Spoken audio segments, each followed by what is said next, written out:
Bonjour à toutes et à tous et bienvenue dans Animedia, votre émission 100% cinéma d'animation. Je suis Sylvain, alias Flegmatique, et dans ce podcast, je vais voyager dans le monde merveilleux de l'animation. Au programme aujourd'hui, Métal Hurlant, Jafar et Voyage dans le temps.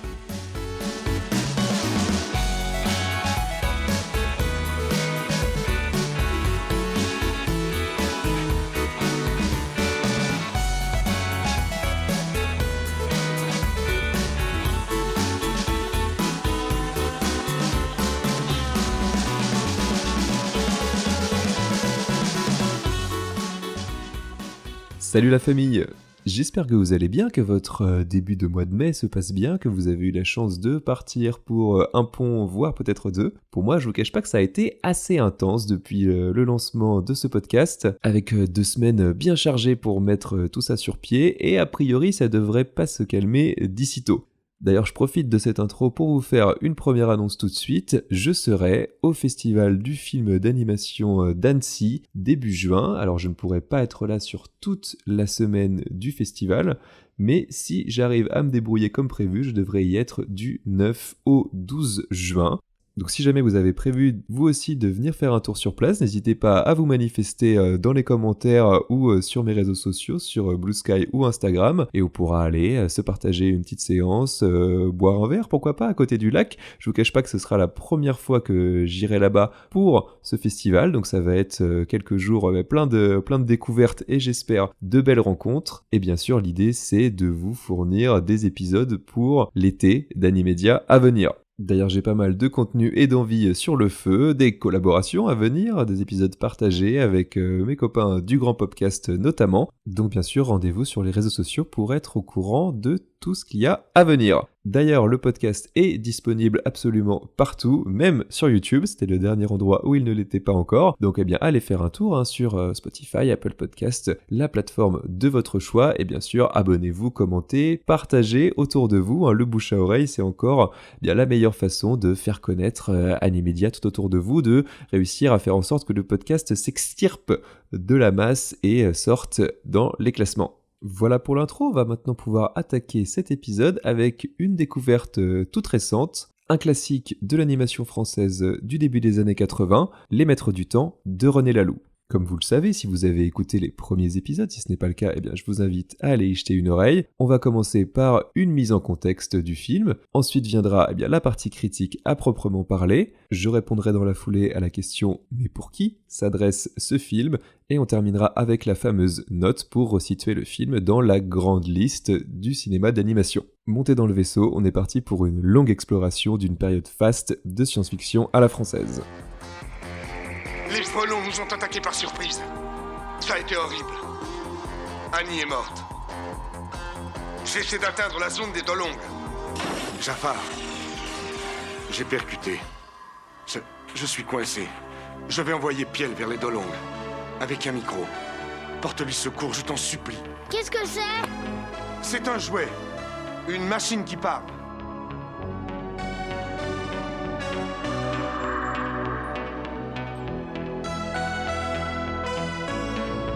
Piel, je te parle de très très loin. Mike ! C'est une merveille ce petit engin, communication instantanée dans tout l'espace 4. Claude est arrivé de l'ouest avec son engin. Donc le gamin est forcément passé par ici. Piel s'est sans doute abrité dans une de ces grottes. Ouais.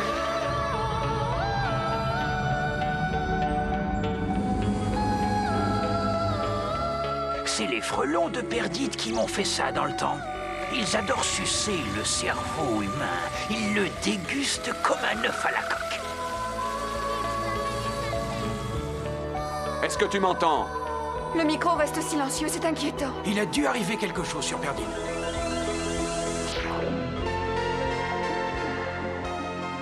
Sur la planète Perdide, Claude et son jeune fils Piel fuient une inquiétante nuée de frelons aux commandes d'un véhicule tout-terrain.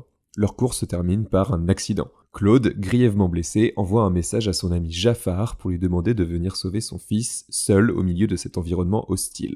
Piel reçoit alors un microphone par lequel il entre en contact avec Jafar et les autres membres de l'équipage de son vaisseau. Jafar rejoint alors son vieil ami Silbad, un vieil aventurier de l'espace plein d'expérience et amateur de chansons grivoises, pour se diriger vers Perdide et sauver Piel. Mais le voyage va s'avérer plus mouvementé que prévu. Les Maîtres du Temps est sorti le 24 avril 1982, c'est une coproduction européenne entre la France, la Suisse, l'Allemagne, le Royaume-Uni et la Hongrie, et d'ailleurs l'animation a été conçue à Budapest au Pannonia Film Studio, à partir de dessins de Jean Giraud dit Moebius. Le film est ressorti le 24 avril 2024 dans une version 4K restaurée. C'est d'ailleurs là que j'ai moi-même pu le découvrir dans un cinéma de Saint-Denis. Et d'ailleurs, regardez autour de vous, il est peut-être encore à l'affiche. Le film a été réalisé par René Laloux sur un scénario de Jean-Pierre Manchette, Jean Giraud et René Laloux, d'après le roman de Stéphane Wool, L'orphelin de Perdide. Et là, on va faire une première pause, parce que si vous êtes un amateur de science-fiction familier des années 70-80, il y a déjà plusieurs noms qui ont dû résonner fort dans vos oreilles. Et si ce n'est pas le cas, pas de souci, je suis là pour ça. Commençons avec le réalisateur, puisque René Laloux, ce n'est pas n'importe qui dans le monde du cinéma d'animation, et surtout en France, même s'il n'a réalisé que 3 longs métrages. Il a d'autant plus laissé sa marque dans le cinéma d'animation qu'il est l'auteur d'un ouvrage de référence sorti en 1997, Ces dessins qui bougent, 1892-1992, 100 ans de cinéma d'animation. Alors il est encore disponible en occasion à droite à gauche sur les internets si vous fouillez bien. C'est d'ailleurs là que j'ai réussi à me le procurer tout récemment. Alors René Laloux a commencé dans les années 60 avec plusieurs courts-métrages, Les Temps Morts et Les Escargots, qui sont tous les deux disponibles sur YouTube.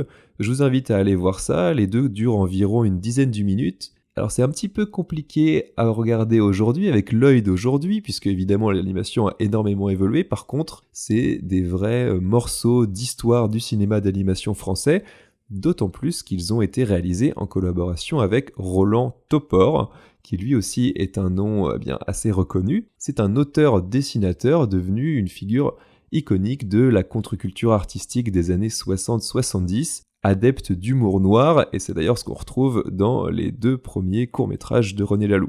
Roland Topor, c'était un artiste complet qui a notamment réalisé plusieurs affiches de films, les plus connues étant celles du Tambour et de l'Empire de l'Impassion, je vous invite à aller regarder là encore, qui a notamment écrit plusieurs romans, le plus connu d'entre eux étant sans doute Le Locataire chimérique, qui a été adapté par Roman Polanski en 1976. Alors si vous êtes un enfant des années 80, Roland Topor c'est aussi quelqu'un qui peut vous parler, puisque c'est lui qui a notamment co-créé l'émission Téléchat. Et alors si vous ne connaissez pas Téléchat, je vous invite là encore à aller regarder et vous allez voir que c'est un monument de cringe des années 80. Pour vous mettre dans le contexte, c'était une émission pour enfants qui parodiait un journal TV pour adultes avec des marionnettes, comme ça se faisait énormément à l'époque, sauf que là où le personnage principal, le présentateur principal était un chat, d'où le nom de l'émission, il était accompagné de tout un tas de personnages objets, dont un téléphone qui parle notamment, avec des designs qui pourraient clairement se retrouver dans des cauchemars d'enfants, donc ça fait très très bizarre de se dire qu'à l'époque c'était destiné à ce public-là, mais c'était pourtant un vrai carton puisque ça a été diffusé pendant 234 épisodes, donc là encore un vrai monument de la télé des années 80.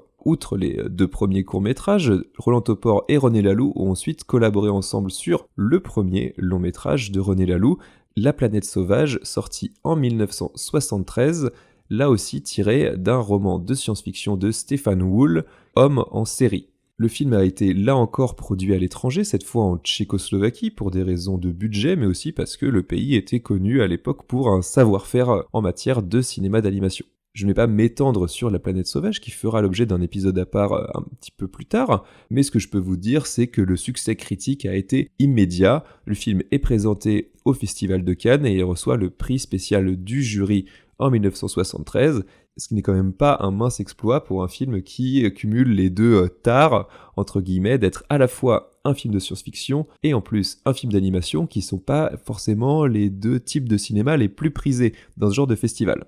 La Planète Sauvage, pour vous donner une petite idée, c'est un peu le film d'animation préféré de tes réalisateurs d'animation préférés. Si vous jetez un œil ne serait-ce qu'à la bande-annonce, ça paraît assez évident que quelqu'un comme Hayao Miyazaki par exemple a vu ce film-là et s'en est inspiré pour les designs de son premier manga devenu l'un de ses premiers films, Nausicaa de la Vallée du Vent, qui a ensuite fait émerger le studio Ghibli. Donc sans La Planète Sauvage, sans René Laloux et Roland Topor, eh bien peut-être que le cinéma d'animation ne serait pas tout à fait ce qu'il est aujourd'hui. Dans la foulée de La Planète Sauvage, René Laloux fonde son studio d'animation à Angers et entame l'adaptation d'un autre roman, cette fois signé Jean-Pierre Andrevon, qui s'appelle Les Hommes-Machines contre Gandahar, sorti en 1967.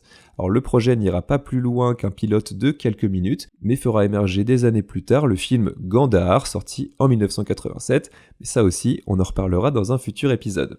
Pour vous donner quand même quelques éléments contextuels, le projet avait été mené avec Philippe Cazat, qui est un géant de la bande dessinée de science-fiction française, durant ce qu'on pourrait appeler un âge d'or dans les années 80. Et Cazat, c'était aussi un dessinateur, un contributeur régulier pour Métal Hurlant. Et là, on ouvre une nouvelle parenthèse dans la parenthèse, accrochez-vous bien, pour parler de Métal Hurlant. Quand je vous parlais en introduction des noms qui résonnaient comme ça aux oreilles des amateurs de science-fiction, là on est clairement dedans. Métal Hurlant, qu'est-ce que c'est ? C'est un magazine de bande dessinée de science-fiction, publié d'abord entre 1975 et 1987, qui a connu un premier revival entre 2002 et 2004, puis un vrai retour en 2021. À l'époque, le magazine mélangeait des critiques de romans de science-fiction, de polars, de disques et des bandes dessinées, avec un ton qui se voulait adulte, anticonformiste, contre-culturel et très marqué par des revendications politiques, féministes, avec un esprit un petit peu rock'n'roll, sale gosse de l'époque. Métal Hurlant, c'était un véritable laboratoire expérimental qui voit passer des auteurs déjà connus de l'époque et d'autres appelés à devenir des futures stars de la bande dessinée. Vous dresser la liste des grands auteurs passés par Métal Hurlant serait beaucoup trop fastidieux ici, mais pour vous donner un ordre d'idée, le magazine a vu passer notamment Gottlieb, qui a ensuite créé de son côté le magazine Fluide Glacial, Enki Bilal, Alejandro Jodorowsky, dont on va reparler un petit peu plus tard, et Hugo Pratt, le créateur de Corto Maltese. Aujourd'hui, le rédactionnel a pas mal changé, les magazines comptent entre 250 et 300 pages, sortent tous les mois, on en est d'ailleurs au 10e numéro, et le magazine, en plus de la bande dessinée bien sûr, compte énormément d'interviews, de portraits, d'éditos avec des formats qui sont très longs. Donc si ça vous intéresse, je peux que vous encourager à aller feuilleter ça, c'est disponible dans toutes les bonnes librairies, et non, je n'ai pas encore de partenariat avec eux. Alors pourquoi ce détour par Métal Hurlant ? Tout simplement parce que parmi les créateurs du magazine, aux côtés de Druillet et Dionnet, on retrouve Jean Giraud, alias Moebius, le dessinateur des Maîtres du Temps. Vous voyez, on revient très vite sur ses pieds. Moebius, c'est sans doute le dessinateur de bande dessinée française qui s'est le mieux et le plus exporté depuis ses débuts, notamment aux États-Unis et au Japon. Pour vous resituer un peu, c'est notamment le créateur de la bande dessinée de western Blueberry, qui a eu une adaptation de Triste Mémoire en 2004 par Yann Kounen avec Vincent Cassel. Et côté science-fiction, pour revenir à ce qui nous intéresse dans cet épisode, c'est notamment le créateur de L'Incal, qui est sans doute sa série la plus connue. Mais il a largement dépassé le cadre de la bande dessinée pour participer à la conception graphique de nombreux films, dont le fameux Dune de Alejandro Jodorowsky, on y revient, qui est sans aucun doute le film le plus connu qui n'a jamais existé. Je vous renvoie vers le documentaire Jodorowsky's Dune, sorti il y a quelques années, qui raconte l'histoire de ce projet complètement fou, où on devait avoir au casting notamment Salvador Dali, Mick Jagger, Amanda Lear, c'était un projet complètement délirant, pour lequel le réalisateur et les producteurs ont fait le tour des studios sans que personne ne se décide à mettre l'argent pour produire ce projet qui était quand même un petit peu casse-gueule, il faut bien le dire. En revanche, toutes les conceptions graphiques autour du film, beaucoup d'idées autour du film qui se sont retrouvées dans de nombreux films ensuite à travers les années, les décennies, et c'est notamment ce qui a permis à Moebius de collaborer ensuite sur un tout petit film de rien du tout de la fin des années 70 qui s'appelle Alien de Ridley Scott. Par la suite, il a continué à travailler dans le monde du cinéma, il s'est notamment retrouvé sur le film Tron dans les années 80, donc entre ça et Alien, c'est deux films qui ont là encore un petit peu influencé le cinéma par la suite. On pourrait également citer son album The Long Tomorrow, qui est cité parmi les œuvres qui ont le plus influencé tout simplement le plus grand film de l'histoire du cinéma, à savoir Blade Runner. Donc vous l'avez bien compris, si jamais vous ne connaissiez pas Moebius, voilà de quoi j'espère vous donner un petit peu envie de creuser son œuvre, d'autant que tout est accessible et disponible très facilement aujourd'hui. À travers un film comme Les Maîtres du Temps, on peut accéder à une photographie culturelle, contre-culturelle d'une certaine époque. Et à partir de ça, on peut tisser des traits qui partent très très loin, hein, bien au-delà du cinéma d'animation, de la bande dessinée, vers des œuvres qui ont influencé et continuent d'influencer de nombreux milieux et courants artistiques. Et parfois, c'est vrai, l'histoire, les coulisses de ces films-là, de ces projets-là, peuvent s'avérer un petit peu plus intéressants que les films eux-mêmes. Est-ce que c'est le cas pour Les Maîtres du Temps ? C'est ce qu'on va voir dans la partie critique.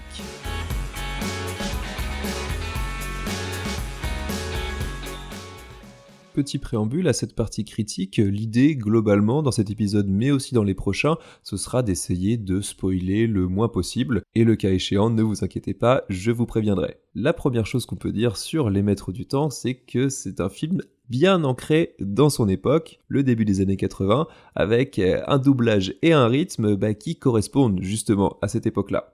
Qu'est-ce que ça veut dire concrètement ? Eh bien que, pour dire les choses frontalement, le film est parfois pas très loin d'être chiant, hein, dans le sens où on va se retrouver avec de longs plans de mise en contexte qui posent justement une ambiance assez psychédélique, un petit peu déconcertante pour l'œil d'aujourd'hui. Mais d'un autre côté, ça nous donne bien un autre versant qui est là pour le coup beaucoup plus positif, c'est qu'il est impossible de prédire ce qui va se passer. Concrètement, ça veut dire quoi ? Eh bien, ça veut dire qu'à partir d'une histoire un peu simpliste, de sauvetage à travers l'espace, d'exploration spatiale avec un groupe de personnages assez réduit, eh bien finalement, on va de péripétie en péripétie, selon un principe un petit peu marabout bout de ficelle, dans le sens où une péripétie va en entraîner une autre à sa suite, sans que justement on ait pu la prédire à l'avance. Et on en vient presque à ressortir cette bonne vieille expression, l'important ce n'est pas forcément la destination, ce qui se passe au bout, mais le voyage, à savoir ce que les personnages vont traverser, vont vivre tout au long du film. Globalement, on se retrouve à aller de surprise en surprise, jusqu'à même un petit twist final, un gros twist final même, qu'évidemment je ne vais pas révéler ici, mais il y a quelque chose de rafraîchissant finalement, à ne pas voir une structure claire, comme ça peut être le cas dans pas mal de films d'animation, notamment ceux qui se destinent aux enfants. Sauf que, est-ce que Les Maîtres du Temps se destinent vraiment aux enfants ? Eh bien c'est là où le film il a un petit peu la chaise entre deux culs, si je peux me permettre. D'un côté, on a une vraie partie destinée pour les enfants, à travers le personnage de Piel, qui est lui-même un enfant et qui va avoir des réactions très basiques. Il est échoué sur une planète dont il ne connaît rien, donc il va avoir faim, soif, mal aux pieds, pas envie de faire ci, pas envie de faire ça, et les autres personnages vont communiquer avec lui pour essayer de lui faire des choses. Lui va vivre des situations beaucoup plus comiques, entre guillemets, où il va rencontrer des petits personnages, des petites créatures qui vont être là pour essayer de faire rire les enfants. À l'intérieur du vaisseau, aux côtés des personnages humains, vont se greffer deux personnages, là encore, de petites créatures télépathes qui peuvent lire les émotions, les pensées des personnages et qui vont avoir des réactions à ça, là encore très basiques, très enfantines. Ils sont d'ailleurs doublés par des enfants, ce n'est pas pour rien. Par ces aspects-là, le film se met clairement au niveau des enfants, mais de l'autre, comme je l'ai dit, on va avoir des moments beaucoup plus psychédéliques, beaucoup plus contemplatifs, beaucoup plus représentatifs de ce que peut être le style métal hurlant de l'époque, avec notamment tout un passage sur une planète esprit qui est là beaucoup plus dérangeant, beaucoup plus hostile, où les personnages vont vraiment se retrouver dans une situation de vie ou de mort, vont devoir affronter une entité esprit comme ça qui a pris le contrôle de la planète. Et même du côté de Piel, on va avoir des situations qui vont être résolues de manière un petit peu étrange, où il va rencontrer une créature toute adorable, toute mignonne, qui ressemble à un gros cheval, qui va surnommer Ouin Ouin, et qui va se retrouver bouffé par une bestiole à tentacules dans une grotte sombre. Donc voilà, on a vraiment les deux facettes d'une même pièce, et le film danse un petit peu entre les deux, essaye d'alterner comme ça, et c'est un petit peu déconcertant quand on le voit avec nos yeux d'adultes. Un autre élément qui fait pencher le film vers un caractère un peu plus enfantin, c'est que les personnages sont assez archétypaux. L'équipage principal, il est mené par Jafar, qui est vraiment l'emblème de l'aventurier courageux, l'aventurier de l'espace, l'explorateur, qui peut faire face à toute situation. Il est clairement basé sur ces personnages de comics des années 30-40 comme Buck Rogers, qui sont beaucoup plus connus aux États-Unis que chez nous, mais en gros, pensez Flash Gordon, voilà, dans l'esprit. Il est accompagné de son mentor facétieux, Silbad, qui est doublé d'ailleurs par Michel Elias. Et pourquoi je vous parle de Michel Elias ? Parce que vous reconnaîtrez sans doute sa voix, c'est celle de Pumba, dans les films Le Roi Lion. Comme quoi, Le Roi Lion, on y revient toujours, même quand on n'a pas envie. Avec eux, on a un personnage de femme qui est douce, gentille, un petit peu ingénue, mais qui sert de figure maternelle pour le Piel, qui est belle forcément, et qui d'ailleurs s'appelle Belle. Voilà, donc on va pas chercher bien loin non plus dans la caractérisation, hein. Et pour compléter cet équipage, on a le personnage de l'égoïste Cupide, à savoir le prince Maton, le méchant de l'histoire, parce qu'il en faut quand même un, même si il a quand même le droit à son arc de rédemption, qui est là encore assez surprenant. Alors que le film va de péripétie en péripétie pendant un petit peu plus d'une heure, on finit quand même par se poser la question, mais où sont les maîtres du temps du titre ? Et finalement, ils débarquent dans les 10 dernières minutes, un petit peu comme un cheveu sur la soupe, il faut bien le dire, mais c'est à l'image du reste du film où justement les événements arrivent sans qu'on s'y attende. La fin est un petit peu abrupte, on n'est pas sûr exactement de comprendre comment fonctionne cet univers-là, pourquoi les maîtres du temps font ce qu'ils font, mais c'est éclipsé par le twist final dont j'ai parlé un petit peu plus tôt, qui parvient à très bien boucler la boucle et offre une toute autre perspective sur ce qu'on a pu voir depuis le début du film. On a vraiment l'impression de voir une vie défiler devant nous et le côté émotionnel fonctionne vraiment très très bien. C'est ce qui fait l'intérêt principal du film et c'est sa plus grosse réussite à mon avis.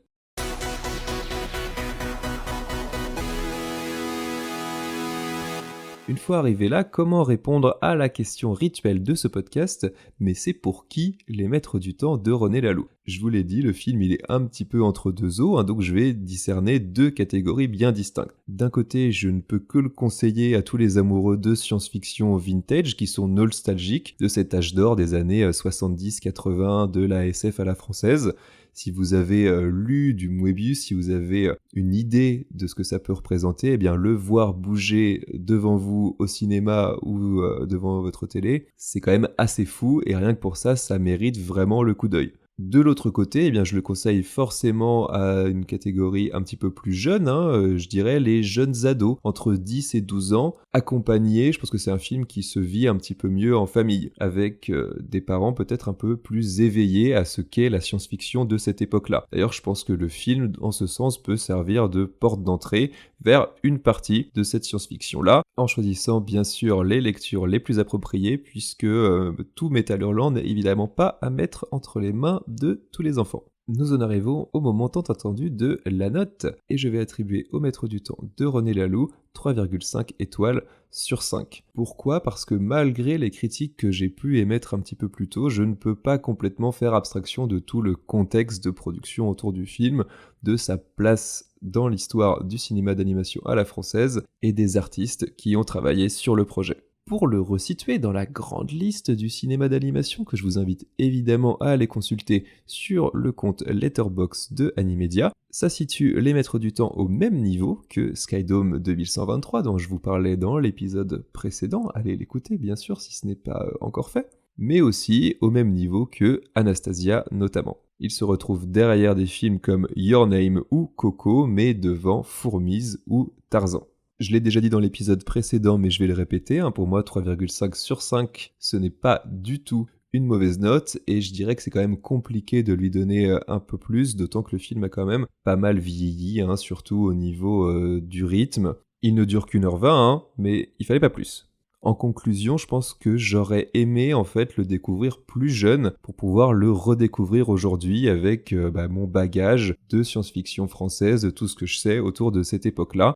D'ailleurs, j'étais assez étonné, mais en même temps assez content de voir dans la salle autour de moi beaucoup de parents qui étaient venus avec leurs enfants, et c'est ça que je trouve super avec le film d'animation, c'est que c'est un type de cinéma qui se partage très très bien en famille. Nous voici arrivés au bout de cet épisode 3 d'Animedia, j'espère qu'il vous a plu. Comme dit en introduction, retrouvez ce podcast sur absolument toutes les plateformes, Spotify, Apple Podcasts, YouTube, Deezer et autres. N'hésitez pas à vous abonner, à laisser le plus possible d'étoiles et à en parler autour de vous. Vous pouvez également me retrouver dans le grand podcast avec les amis Menro et Otaksu. Alors pour l'instant, le podcast fait une petite pause pour cause de déménagement, mais il devrait revenir très bientôt. Mon programme personnel et professionnel est assez chargé là pour les 2 prochains mois, mais on se retrouve évidemment très vite pour un prochain épisode d'Animedia. N'hésitez pas à me suivre sur Blue Sky et Instagram pour avoir les prochaines infos. D'ici là, portez-vous bien. Ciao!